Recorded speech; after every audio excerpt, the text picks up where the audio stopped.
So you're trying to intimidate me? Acting like a bully.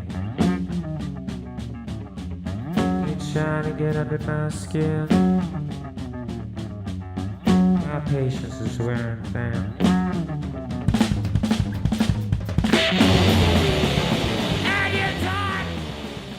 Welcome to atRecovery.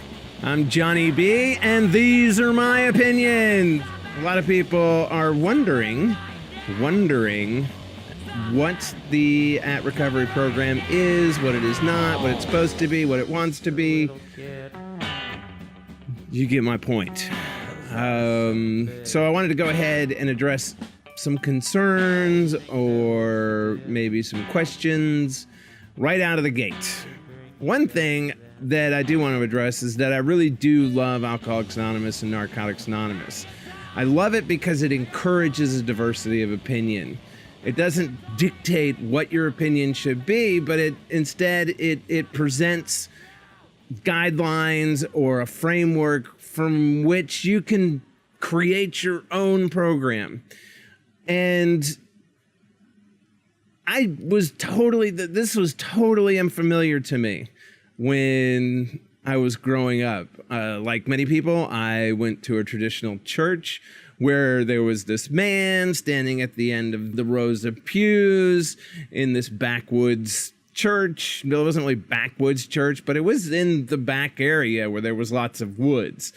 Regardless, he would kind of flail his arms around, and he had this book with him that he would pick up and pull out certain phrases. And I just really was a kid, and I had no real desire to be there whatsoever. I didn't understand what they were talking about. I didn't have any type of moral imperatives in my life. You know why? Because I was 5, all right? I was 5 years old. There is no morality for a 5-year-old, but there you go. I'm sitting there listening to this man, and I'm not quite sure what he was so upset about, but he sure spent an hour every Sunday letting us know what it was.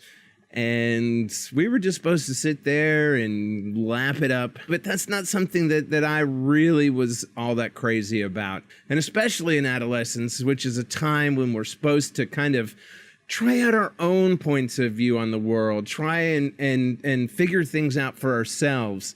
And I don't know about you, but that was not encouraged.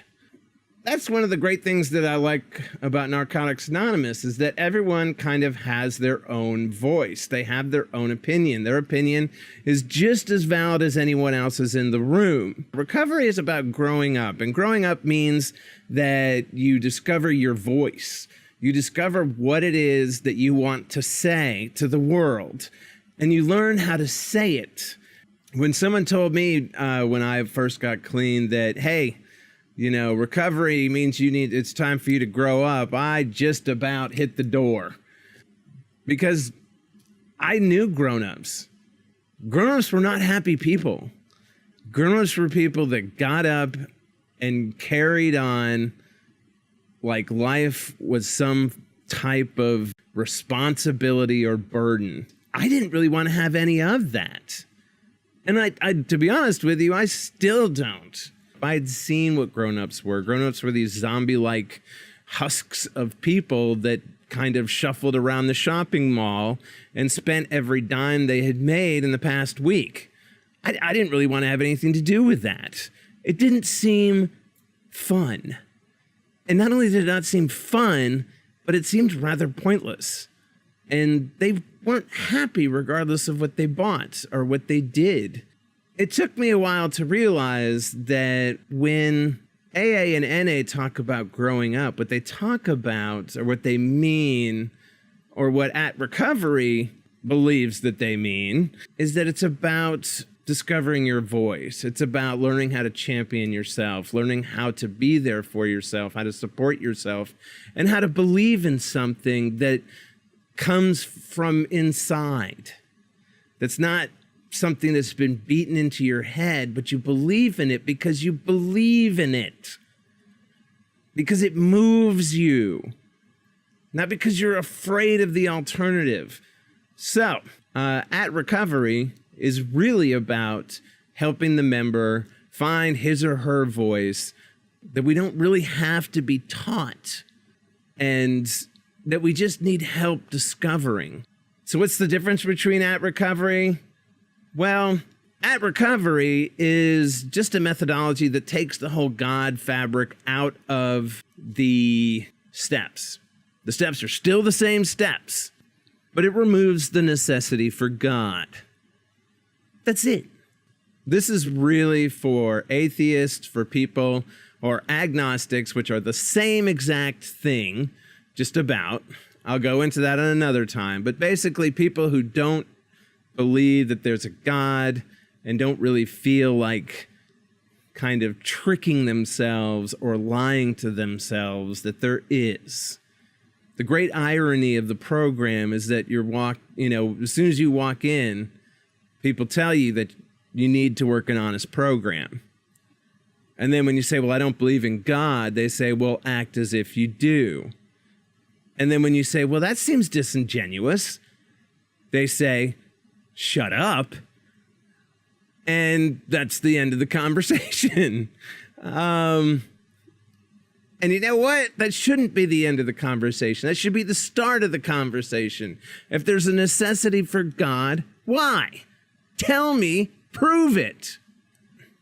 But they can't, so they don't. Another question I get asked a lot is, what is the nature of the relationship between atRecovery and Alcoholics Anonymous and Narcotics Anonymous? To be honest with you, there is no relationship. There's really no relationship with Alcoholics Anonymous, Narcotics Anonymous, and anything. There is no governance that anybody has to form a relationship with. If they did, then that would violate about 3 different traditions, and everyone would be very sad. It's our program. For each individual member, it's their program. That's the way the book, that's the way the steps are written. I'm not making this up, but that's the way the steps are written, and I don't think that was a mistake. So, bottom line, there is no relationship for AA and NA, and technically there doesn't need to be. Technically, AA and NA really shouldn't have, or the organizations, World Service, whatever, really shouldn't have any relationship with anything, including the next question I always get, the literature. What literature, I might ask? But the literature says, one of my favorite things to hear in a group conscience, but the literature says that everything blah cha cha. And because the literature says this one sentence, everybody needs to fall down and bow and worship the literature because it's infallible. Because it was written by infallible people. Wait a minute, but there's multiple printings, meaning that they changed things to make it better. But how is that possible? Since it's infallible. So, here's the thing. Yes, it's a good book. The Big Book of Alcoholics Anonymous, the basic text of Narcotics Anonymous, several versions which I've read, the 12 and 12, the Traditions and the Steps, which is the NA's version of the 12 and 12. They're all good books. They have a lot of good stuff in them. Keep what you want, leave the rest. You know what? There's a lot of other good books out there too. Maybe ones that you can relate to a little more. And atRecovery, now that it doesn't really have a book yet, but it's in the process of making a book, is just another book. Many members of Alcoholics Anonymous and Narcotics Anonymous use literature that is not approved by World Service, respectively. You know what? That's cool, because World Service has no say. They have a facilitative job, not an authoritative job. It is their job to facilitate the member. and make sure that the member has everything he or she needs in order to recover. That's it.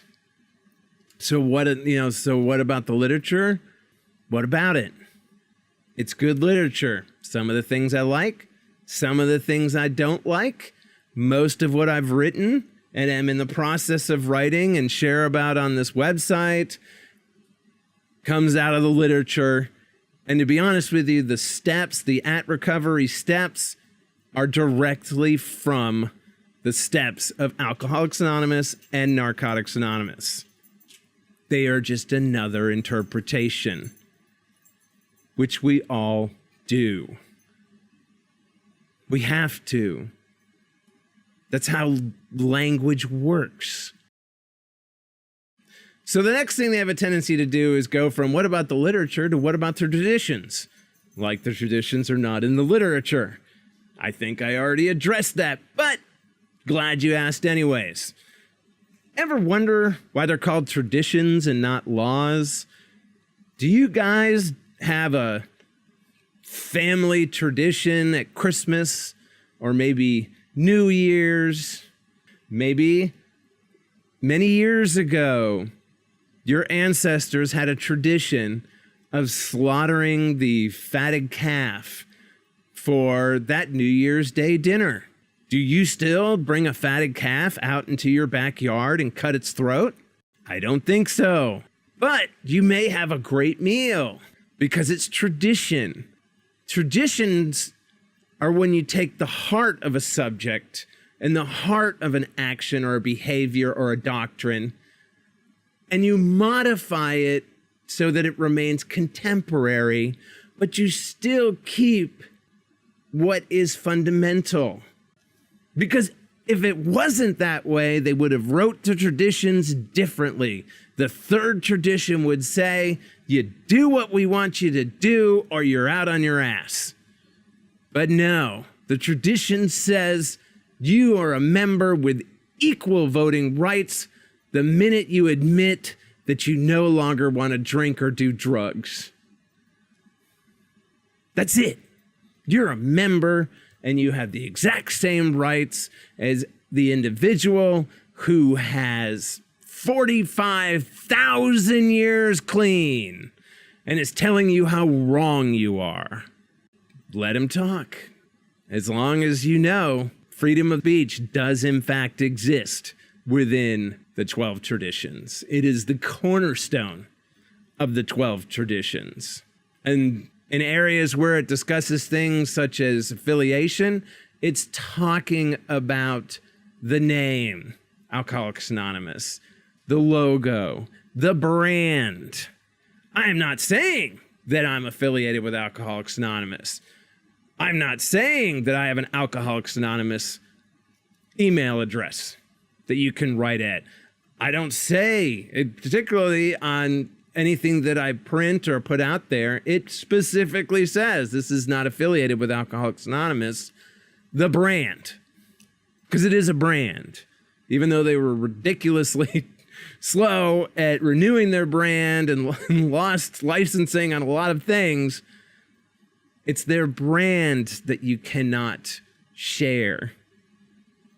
But I'll tell you something, they both do. But that's a topic for another time. I believe that atRecovery does not violate any traditions. But I also encourage people not to generally pull out a book and quote, or pull up a website and quote out of the literature. Hell, don't quote the literature at all. Don't quote what I say. Don't quote what my writings say. Quote what it meant to you. atRecovery, I would like to consider it kind of a reformation. I don't want you to change. I don't want AA to change. I don't want NA to change. I don't want World Service to change. I don't want your groups to change. Because you know what? You don't have to. Because all of this is perfectly okay. It's all allowable. Because the member is what's most important. Not the groups, not area, but the member. And there's people that need to hear it and need to understand, wait a minute, how do you take the third step and take out the word God? Well, I'll show you. And it's perfectly legal because there are no laws. And you're not going to die if you try something different.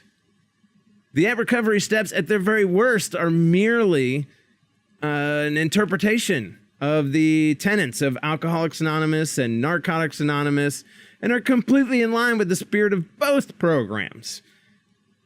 They merely allow for different understandings of what is referred to as a spiritual experience and what the path to such an experience can look like.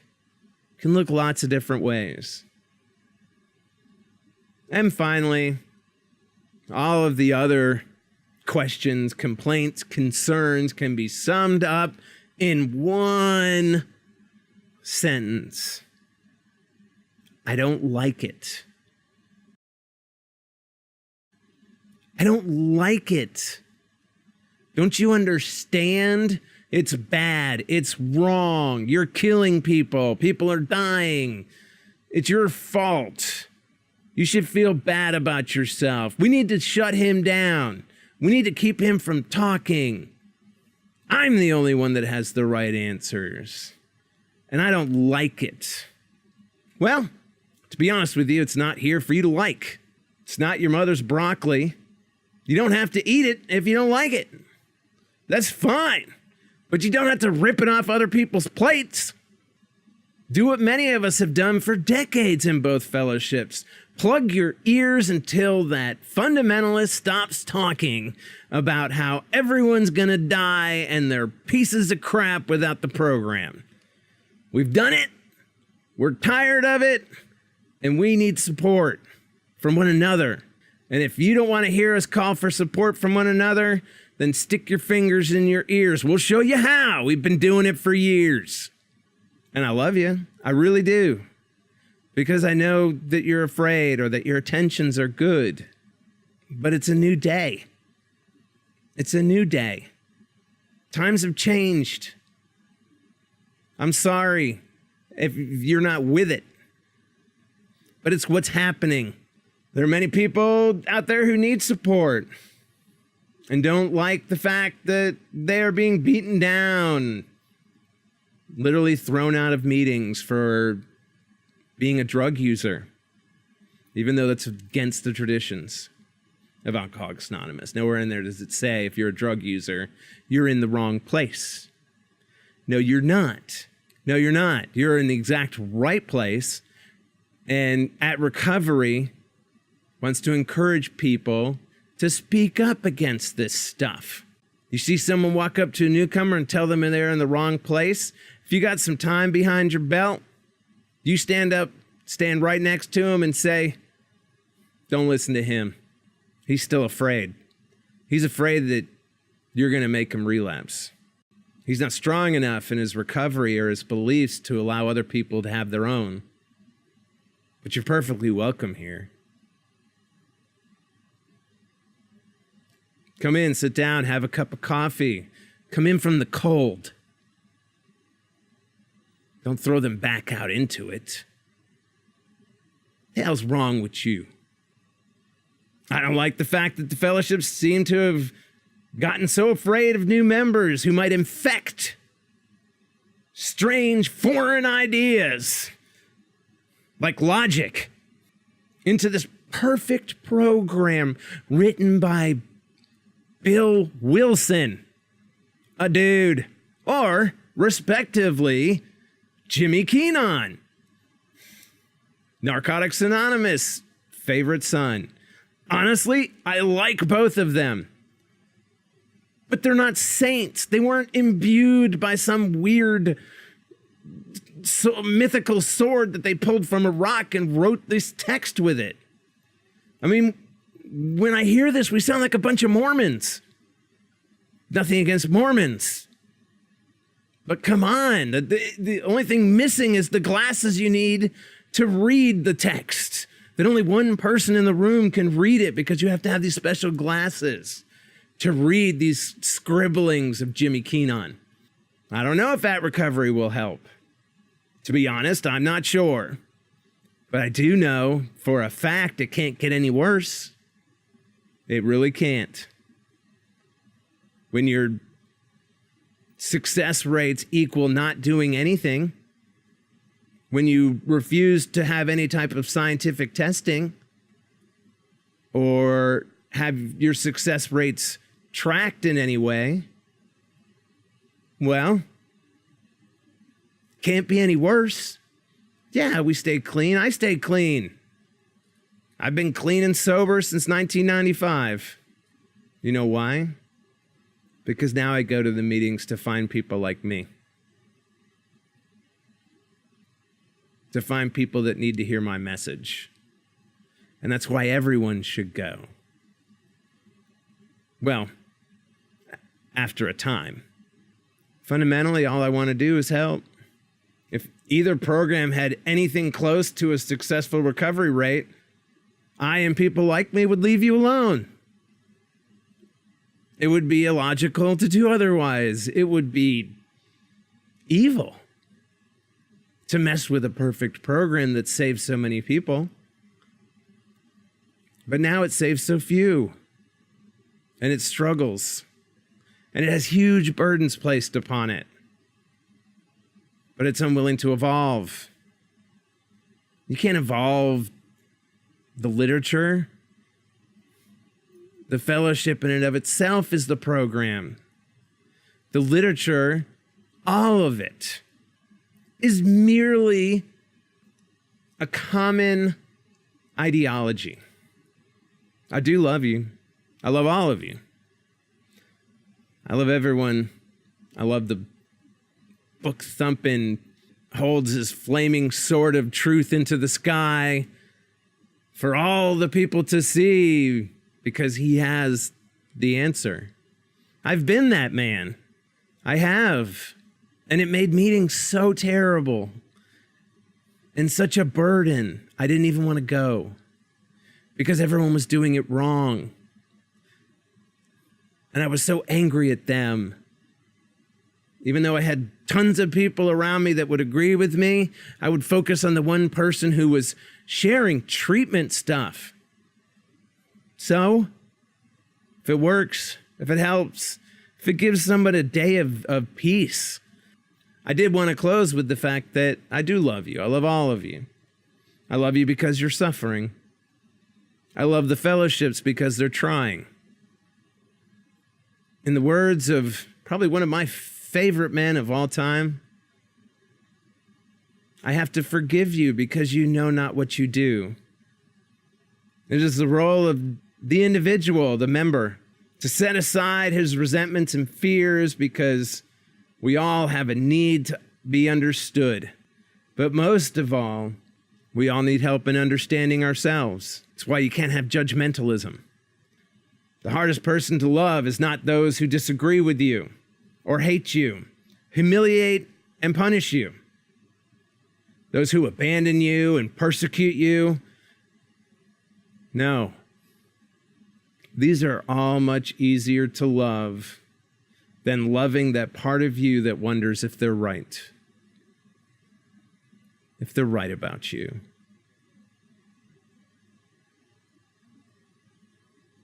Loving yourself means accepting that part of you that hates you.